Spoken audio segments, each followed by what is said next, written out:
진정한 예배가 숨쉬는 교회, 주님이 주인 되시는 교회.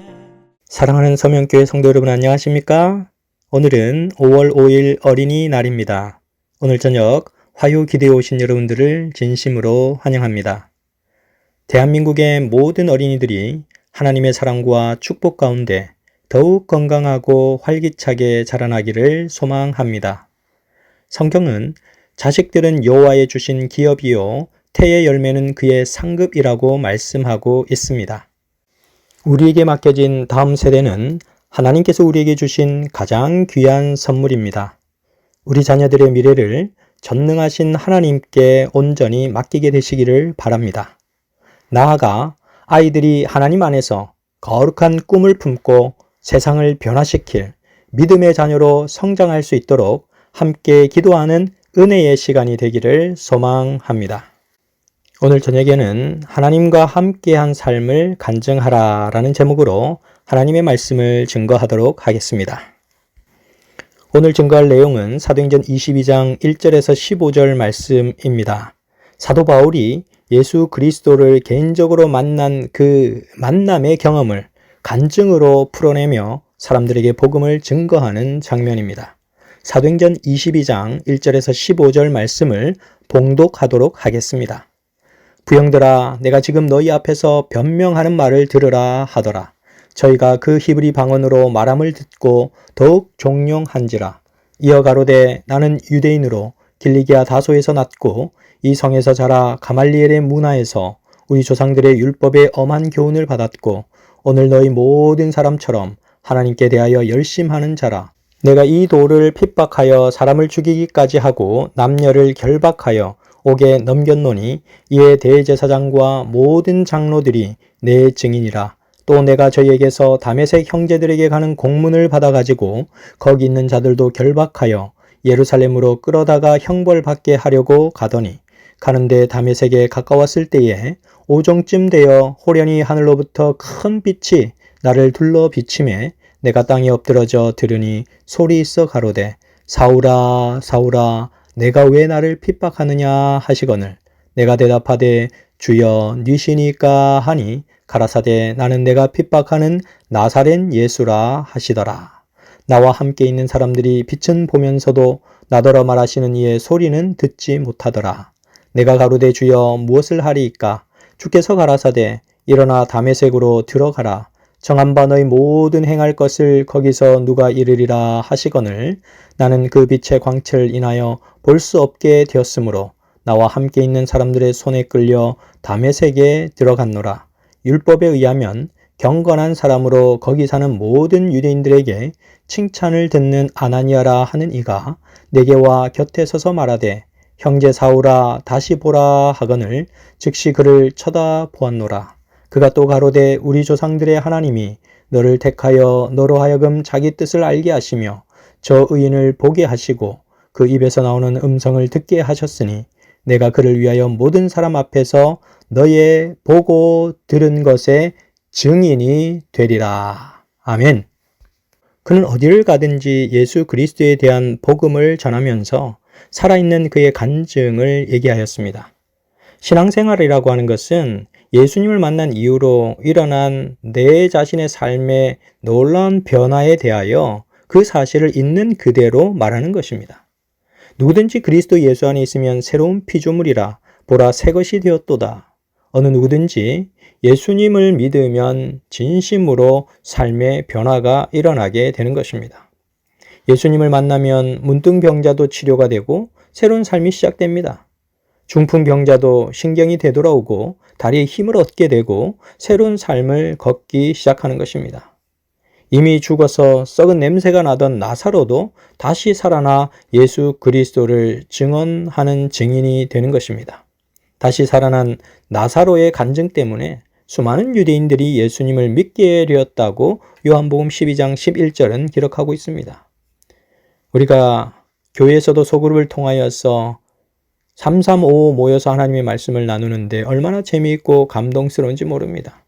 예수님 때문에 한 형제가 되고 예수님을 중심으로 나의 삶을 나누면서 정말로 서로가 서로를 주님 앞에 세워가는 아름다운 동력자들이 있다는 것이 얼마나 행복한지 모르는 것입니다. 성경에는 수없이 많은 사람들이 예수님을 만났고 그의 인생이 변화되었습니다. 예수 그리스도를 만나서 변화된 사람들의 삶의 고백이 이 성경에는 너무나 많이 기록되어 있습니다.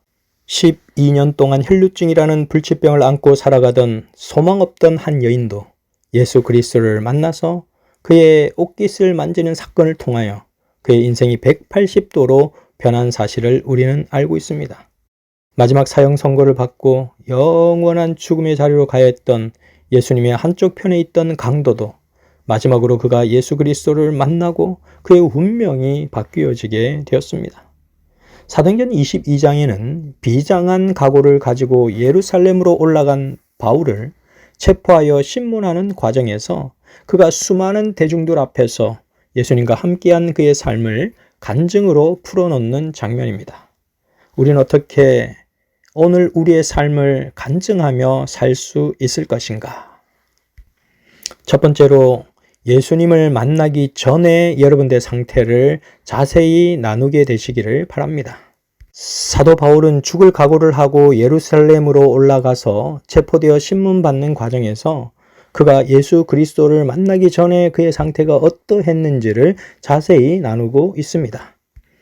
예수 그리스도를 만나기 전에 사도 바울은 유대인이었고 다소 사람이었고 가말리엘 문화의 석학이었고 잘못된 종교적 열심 때문에 기독교인들을 박해하며 스데반을 죽이는 데 가담했던 그런 사람이었습니다. 말 그대로 허물과 죄로 죽었던 인생이었습니다. 영적인 눈이 뜨여지질 않았고 예수님을 몰라서 그는 형식적인 종교에 충실하며 살아왔습니다. 그런데 그것이 사실은 예수 그리스도를 핍박하는 일이었음을 그는 깨닫게 된 것입니다. 사도 바울은 성경에 대한 많은 지식이 있었지만 그는 정작 예수 그리스도가 누구인지 모르고 있었습니다. 그래서 그는 예수님을 핍박했고 교회를 잔해했고 모든 그리스도인들을 잡아서 핍박하는 일에 앞장섰습니다. 예수님을 만나기 전에는 성령과 교회를 해방하면서도 그것이 죄가 되는지를 몰랐습니다. 빛이 없으니 어두울 수밖에 없었던 인생이었습니다. 그저 예수 없이 당당하고 나름대로 열심히 사는 그런 사람이었습니다. 그런데 그의 삶을 완전히 엎어놓은 한 사건이 터졌습니다. 그게 바로 어디였습니까? 그것은 바로 다메섹이었습니다. 두 번째로 우리가 간증을 할 때 나누어야 할 것은 어떻게 해서 예수를 믿게 되었는지를 나누어야 합니다. 사도행전 22장 6절에서 11절까지 말씀에는 바울이 예수 그리스도를 만난 간증을 자세히 나누고 있습니다. 바울이 다메섹으로 예수 믿는 사람들을 잡으러 가다가 큰 빛이 그를 둘러 비추었고 그는 갑자기 쓰러져 앞을 볼 수 없는 사람이 되었고 바로 그때 그는 예수 그리스도의 살아계신 음성을 듣게 되었습니다. 주님이 어떤 분이신지를 그는 그 대화를 통하여 알게 되었습니다. 그런데 갑자기 그의 눈이 어두워져서 아무것도 볼 수 없는 인생이 되었습니다. 그러나 그는 그때부터 예수 그리스도께 전적으로 순종하는 사람이 되었습니다. 바울은 예수님을 신뢰하며 사는 것이 무엇인지를 몸소 체험하게 되었습니다.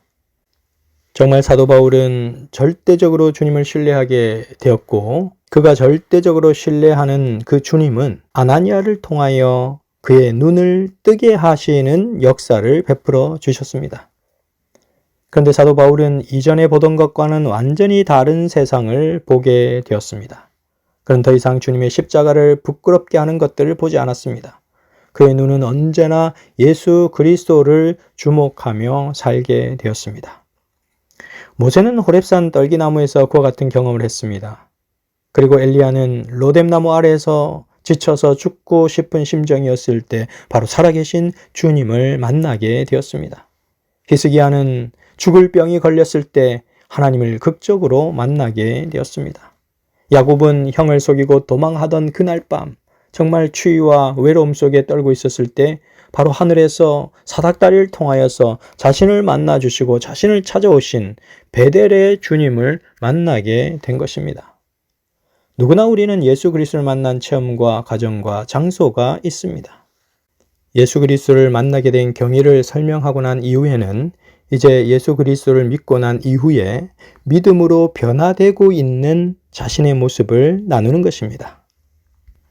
사도 바울은 예수 그리스도를 믿고 변화되어서 아라비아 광야로 가서 영적인 훈련을 받게 됩니다. 그는 더 단련된 종으로 주님 앞에 충성하는 사람이 되어져 갔습니다. 2배의 목숨으로 그는 십자가의 복음을 전하는 충성된 주님의 일꾼으로 단련되었습니다. 사도행적 410페이지에는 이렇게 기록을 하고 있습니다. 사도는 이제 그가 회개하기 전 자신이 회원이었던 바로 그 법정에서 신문을 받아야 하였다. 그가 유대 관원들 앞에 섰을 때 그의 태도는 침착하였고 그의 용모는 그리스도의 평화를 나타내었다. 바울은 공회를 주목하여 가로되 여러분 형제들아 오늘날까지 내가 범사의 양심을 따라 하나님을 섬겼노라 라고 하였다. 사도 바울이 그의 간증을 하고 있었을 때 그를 미워하는 무리 중에 사두개인과 바리새인들이 섞여 있는 것을 보았습니다. 그리고 그들에게 이렇게 얘기하였습니다. 형제들아 나는 바리새인 출신인데 내가 부활에 관한 진리 때문에 이렇게 핍박을 받고 있어. 이렇게 말하자마자 그들 중에 의견이 갈라지기 시작한 것입니다.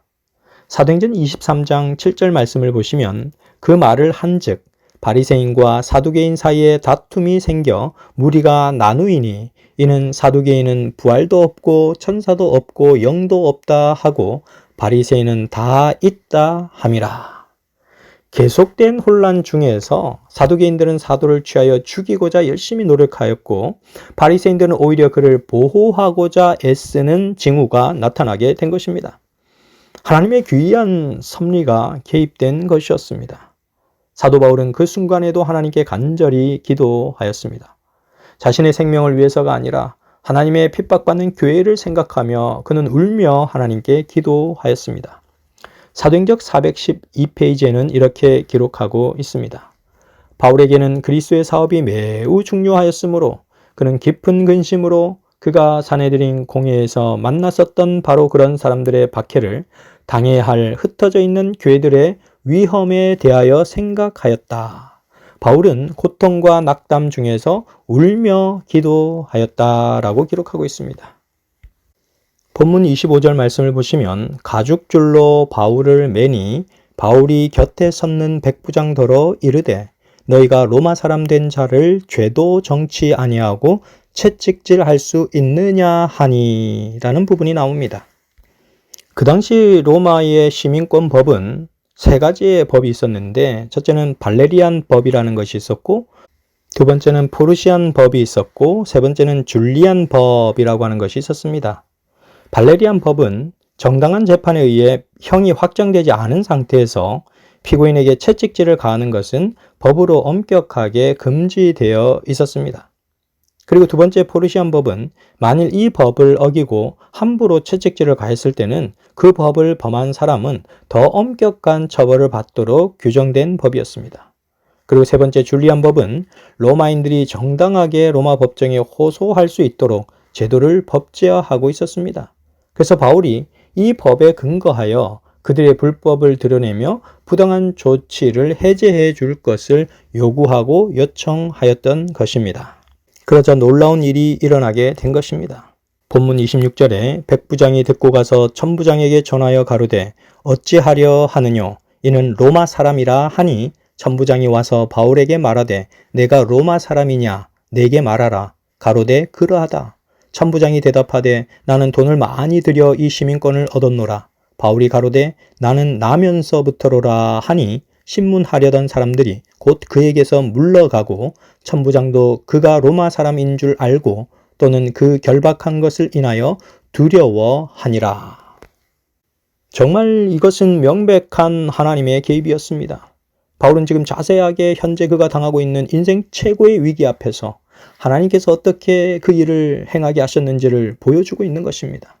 아무도 예상치 못했던 일들이 발생하게 된 것입니다. 여기서부터 주도권이 다시 사도 바울에게로 넘어옵니다.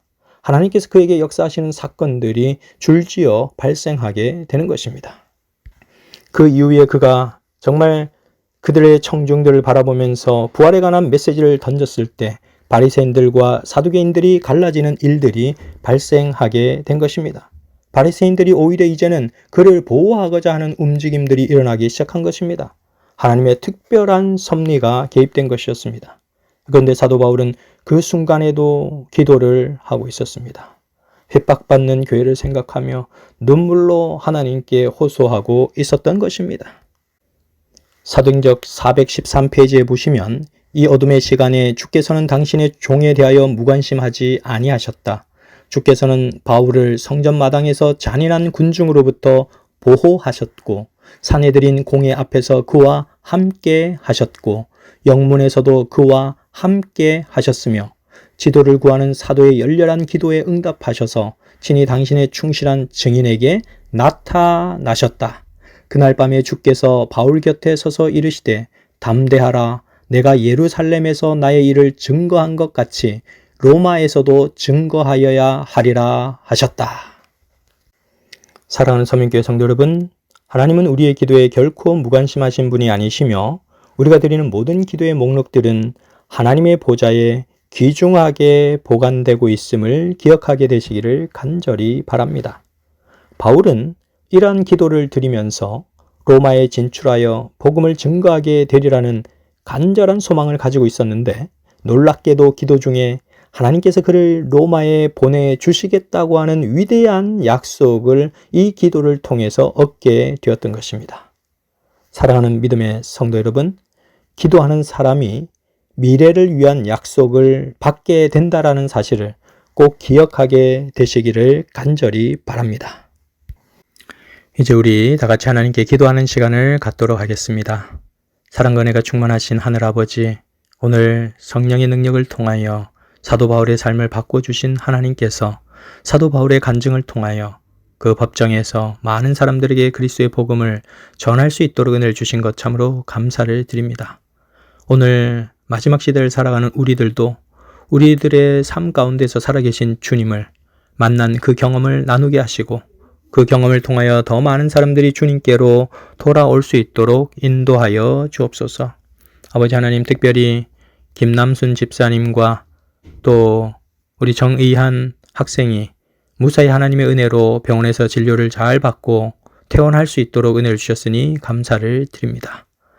사랑의 아버지 하나님, 또한 5월 29일, 30일 우리 권영선 목사님을 통하여 주말 전도 부흥회를 갖고자 하오니 하나님 은혜를 베풀어 주시고 더 많은 사람들이 주님께로 나올 수 있도록 인도하여 주옵소서.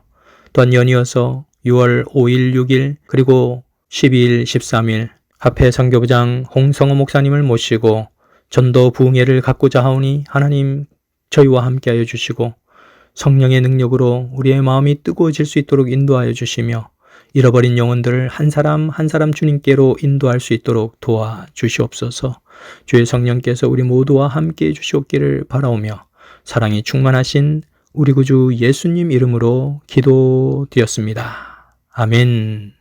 사랑의 불꽃이 활짝 피어나 날마다 사랑에 빠지는 교회, 주께서 사랑하는 우리 교회가 이런 교회 되게 하소서.